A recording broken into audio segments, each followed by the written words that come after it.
can remember the story of Floyd McClung, Mm. where he spoke and he gave a testimony at Tux's Missions Week, to make it more relevant, of him working in the red light district in Amsterdam, and ultimately really the vocation they had with that he had with his wife was to restore a mental picture of who God was. And you write on page 40 of the book, all of us paint mental pictures of Jesus. Our engagement with raw spirituality starts with our God pictures. Can I ask you the following? Because I think in a country where a lot of people are looking for identity, and obviously the reason some people in public media is so popular, especially politicians, is because they are feeding into that identity that a new raw youth is longing for. When we look at God, what does it mean when we speak about having the right aptitude and picture about God as you described in the book? Yeah, I think one of the assumptions I make in the book is that every person lives with an image of God. Yes. And going back to the prayer that Jesus taught us, when he teaches us, "Hallowed be your name," it's really, teach us what you look like. And I think in South Africa, it's very interesting to think through what are those images that people live with. Yeah. In my own pastoral work, cross-culturally, for instance, I was quite surprised to find that, a lot of people that live in poverty think that there is a God that drives and gives white people success. For sure. So sometimes even in some of our townships, people will talk about the white God and the black God. I've discovered that some people's image of God is really very aggressive.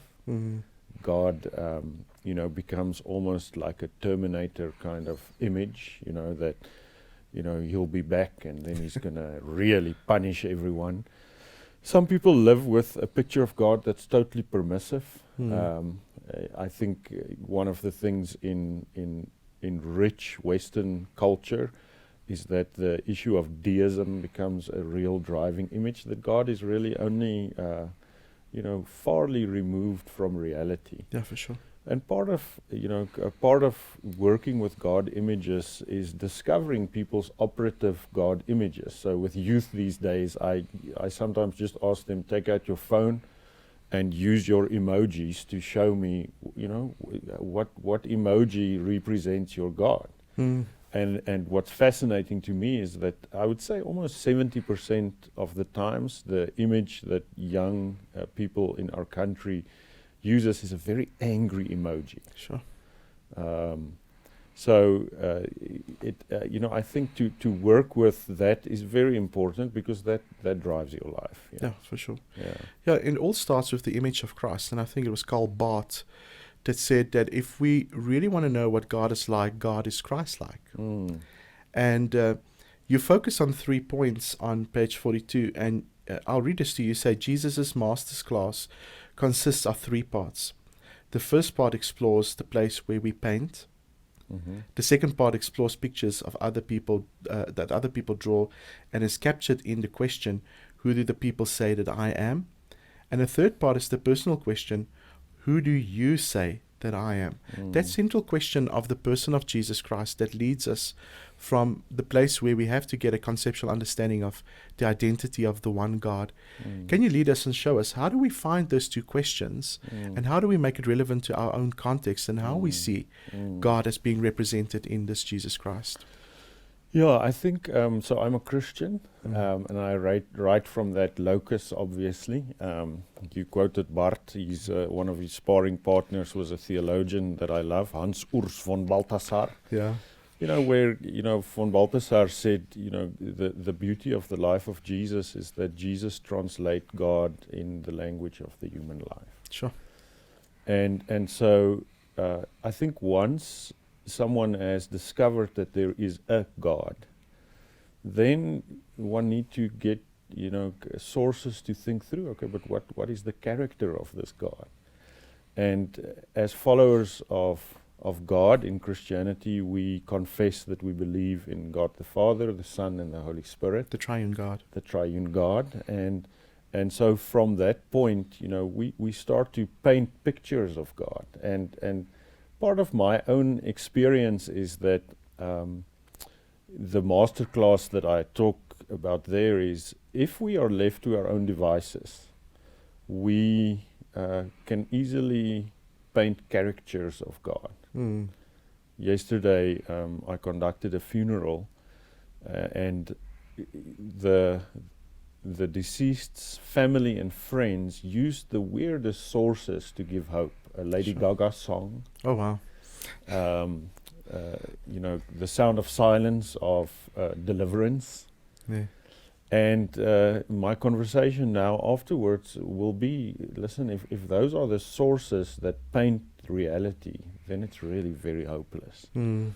And so for me, if someone answers those questions, who is God, you Yeah. have to start to have conversations about what informs as sources for those conversations. And the Matthew 16, I think it's Mark 8, Luke 9, almost all of those in the middle of the Gospels. Jesus turns the attention to his own 12 followers and starts to redefine images that they have of him. And it's interesting for me that he starts with the wider question, who do the people say I am? Mm-hmm. But then he asks them a collective question, but now, who do you say I am? I think sometimes we can think that that's an individualistic question, but it was also addressed to a group of disciples. And the church has always been, if I can use the metaphor, painting groups of who God is. Yeah, for sure. And so I think it's very important in a society where people easily say, I'm not religious, I'm just spiritual, Yeah. to really dig down and to say, okay, what is your yoga class teaching you about God? What kind of God is there? And to push into that in a reflective way, not non-judgmental. And so the stories I write in Raw Spirituality was deeply informed in a phase in my 20s where I think I for the first time realized that the Gospels, Matthew, Mark, Luke, and John, paints these vivid pictures of the story and life of Christ that helps to form our image of God. Yes. In that phase, I always also realized how easily our classes can become muddled in our drawings when we become too homogeneous, too the same, that sometimes that can, bring huge problems. So I have a beautiful story. One of my friends is a lecturer at a university, and they worked with the text that informs that chapter that you just quoted, Matthew 16. And it was a small class, 10 or so kids, multicultural. And the Sunday school teacher asked the kids, what does Jesus look like? And, there were white kids and kids out of the colored community and Indian kids. And so the kids sort of made an aggregate of all of their colors, which was a very interesting reflection. And they said, he's not a white Jesus. He's obviously not, so they started to work with this composite and took the picture really, seriously in terms of that. But I think, if you look at the Gospels, we get these beautiful, beautiful ways of starting to understand the nature of God. So, Yeah. yeah. And I think you're right on page 67. When we plug into God, we make a decision to unplug from other networks. And I think that's the point you're getting to in the book, is ultimately, where do we deduce this understanding from God from? And a lot of times when I reflect upon the church in Africa as a whole, I see a church that is longing for an escape from the real world. I see a church that draws upon the everyday bustle of life, trying to find a God that can serve their needs. And that is why certain things like the prosperity gospel even have grown in Africa. And I'm not going to talk about all the other charlatan tricks, but The reason is very simply that it taps into a legitimate need of the people. Mm. And when we look at the God of the Bible ultimately does care about us. Mm. And I think sometimes when we look at how we deduce that picture of God, we get to this conceptual reality that ultimately, I can't remember the theologian that said it, but God has created man in his image, and man returned the favor. Yeah. And It was actually Voltaire that I Voltaire, think. in actual fact, that said it. Yeah. So for you, when you wrote this book, it obviously, I think a lot of people see the projection outside, but what did it do to you personally as an author? When you go through this journey, it must have hurt quite a lot, Yeah, I mean, we can go very deep into this, and I'll share a bit about it. I think one of the things that's important is that this book is in the one way it's my story, but Yes. it's also the story of a community that have journeyed together. So the book is structured around a church plant that took place in 2003. And Rudolf, a huge part of the journey was discovering that our God images as a collective and individually was really, in some senses, really not healthy. Yeah. So growing up as a Afrikaner in South Africa at the back end of apartheid, some of the worst atrocities were perpetrated by my clan in the name of God. Yeah, for sure.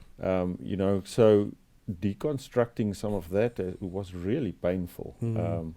There's a theologian in our country, he passed away. He's also a Smith, Nico Smith, who as a Dutch Reformed minister moved into a township in the 80s because he just felt he couldn't reconcile the God of the Bible with what was being, portrayed by his tribe. And later in his life, he wrote a book with a very provocative title in Afrikaans. The Afrikaans is Die dood van die God van my vaders. Sure. The death of the God of my fathers. Sure. And I think, in a sense, for us, discovering the way in which Jesus crossed boundaries, loved the other, it became, in the one sense, painful, but on the other sense, deeply freeing to know that we are now, the disciples that are being called to embody some of those journeys. For me personally, it has meant that I were invited into thinking through what sources influenced my own images of God. A lot of them were North American males. Sure. Which, they're wonderful authors, but, if you start to do theology in a localized setting, I think things start to shift. And I'm still on that journey. Yeah, for sure. I think part of the life of faith is that we are within traditions, and we are, that sort of the railings that keep us, Okay. confessionally bound so that we don't color out of the lines. But inside of that, I think there's growth the whole time. So, yeah.